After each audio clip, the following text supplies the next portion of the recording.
মানে পট্টা দিব আমি আন্দোলন কৰিব নালাগে 2045 চনলৈকে কিবা মাষ্টাৰ প্লেন বনাইছে গুৱাহাটীখন কেপিটেল চেঞ্জ কৰিব অৰ্থাৎ আমি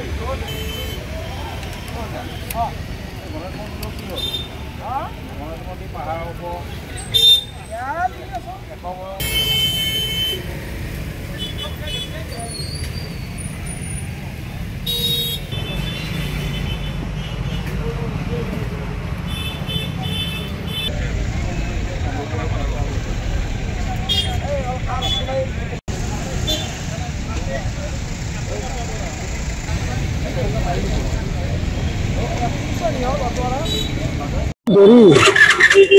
গুৱাহাটীৰ পাহাৰে ভৈয়ামে থকা পট্টাহীন খিলঞ্জীয়া মানুহখিনিৰ কাৰণে আমি চৰকাৰৰ ওচৰত বিভিন্ন ধৰণৰ প্ৰতিবাদ বিভিন্ন ধৰণৰ আবেদন স্মাৰকপত্ৰ দাবী উত্থাপন কৰি আহিছোঁ যদিও কিন্তু এই চৰকাৰখনে কোনো ধৰণৰ গুৰুত্ব দিয়া নাই। শেহতীয়াভাৱে এতিয়া বসুন্ধৰা 2 আমাৰ প্ৰায় 1 লক্ষ মানুহে গুৱাহাটীৰ 1 লক্ষ মানুহে আবেদন কৰিছিল 1 লক্ষ পৰিয়ালে আবেদন কৰিছিল কিন্তু 1 লক্ষ আবেদন গুৱাহাটীৰ হিমন্ত বিশ্ব শৰ্মাই এইবিলাক পুৰি পেলালে চৰকাৰে গতিকে আমাৰ বসুন্ধৰাটোত এপ্লাই কৰিব দিছে মুখ্যমন্ত্ৰীয়ে কৈছিল জুনে জেটাৰ মাটি পট্টা দিম বুলি কৈছিল তাৰ বিপৰীতে গুৱাহাটীৰ মানুহক তেওঁ মাটিৰ পট্টা দিব দূৰৰ কথা এতিয়া গুৱাহাটীৰ মানুহ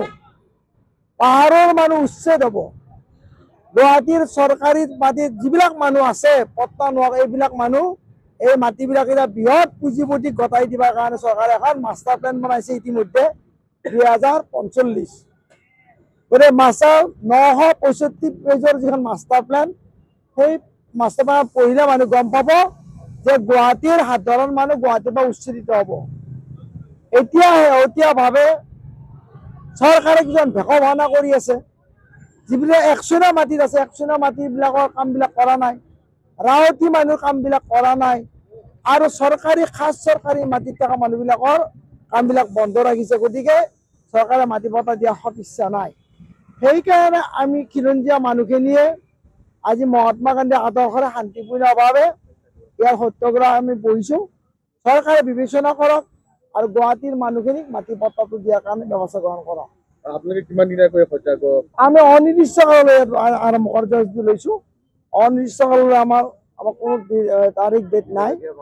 আমি যেতিয়ালৈ গুৱাহাটীৰ মানুহে মাটিৰ পট্টা নাপাব বা পট্টা দিয়া কাম আৰম্ভ নকৰিব তেতিয়ালৈ আমাৰ এই সত্যাগ্ৰহ চলি থাকিব আৰু আপোনালোক প্ৰতিবাদী কাৰ্যসূচী ক'ত গ্ৰহণ কৰিছে আজি আমি এই সময় জিলা উপায়ুক্ত বশিষ্ঠ দিছপুৰ যিটো ৰাজহ চক্ৰ সময় জিলা উপায়ুক্তৰ সন্মুখত আমি কেন্দ্ৰীয় নেতৃবৃন্দই আমি ইয়াত শান্তিপূৰ্ণ কৰিছোঁ আমাৰ গুৱাহাটীত বসবাস কৰি থকা যিবিলাক ননকে মাটিত আৰু একচনা মাটিত পাহাৰ ভৈয়ামত যিখিনি মানুহ চৰকাৰী মাটিত যিখিনি বসবাস কৰি আছে এই বসবাস কৰি থকা অৰ্থাৎ বসবাস মানে যুগে যুগে ধৰি তেওঁলোকে বসবাস কৰি আছে এই যুগে যুগে ধৰি বসবাস কৰি থকা মানুহখিনি যিখিনি অসমীয়া খিলঞ্জীয়া লোক আছে এইখিনিক ম্যাদী পট্টাকৰণ কৰাটো হৈছে আমাৰ মূল দাবী কিন্তু এই দাবীটোক চৰকাৰে যদি ভাবে তেওঁলোকৰ 1 মিনিটো নালাগে এই কামখিনি কৰিবৰ কাৰণে কিন্তু মূলতঃ কথা হৈছে যে বৰ্তমানৰ চৰকাৰৰ মুখ্যমন্ত্ৰী ডাঙৰীয়াই এতিয়া এই মানুহখিনিৰ পৰিপন্থী হৈছে কাৰণ তেওঁ এই মানুহখিনিক পট্টা দিয়াৰ যিটো বিকল্প ৰাস্তা সেই ৰাস্তাটোৰ পৰা এই মানুহখিনিক বঞ্চিত কৰিছে কেনেকৈ বঞ্চিত কৰিছে যে তেওঁলোকে বৰ্তমান সময়ত যিখন 2045 চনলৈ যিখন মাষ্টাৰ প্লেন তেওঁলোকে কৰিছে যে এই মাষ্টাৰ প্লেন যিখন কৰিছে এই মাষ্টাৰ প্লেনত এই যিখিনি পাহাৰ ভৈয়ামত যিখিনি মানুহ যুগে যুগে বসবাস কৰি আছে এই মানুহখিনি তেওঁলোকে পট্টা পোৱাটো কোনো কাৰণত সুনিশ্চিত নহয় গতিকে আমি চৰকাৰক ক'ব বিচাৰিছোঁ যে আপোনালোকে অতি শীঘ্ৰে এই মানুহখিনিক পট্টা দিয়াৰ ব্যৱস্থা কৰক নহ'লে আহি থকা 2026 নিৰ্বাচনত আমাৰ গুৱাহাটীত যি 4টা সমষ্টিত ভূমি পট্টাহীন লোক আছে এই ভূমি পট্টাহীন লোকে বিজেপি চৰকাৰক ভোট দিয়াৰ পৰা আঁতৰত থকাটো ইতিমধ্যে সিদ্ধান্ত গ্ৰহণ কৰিছে।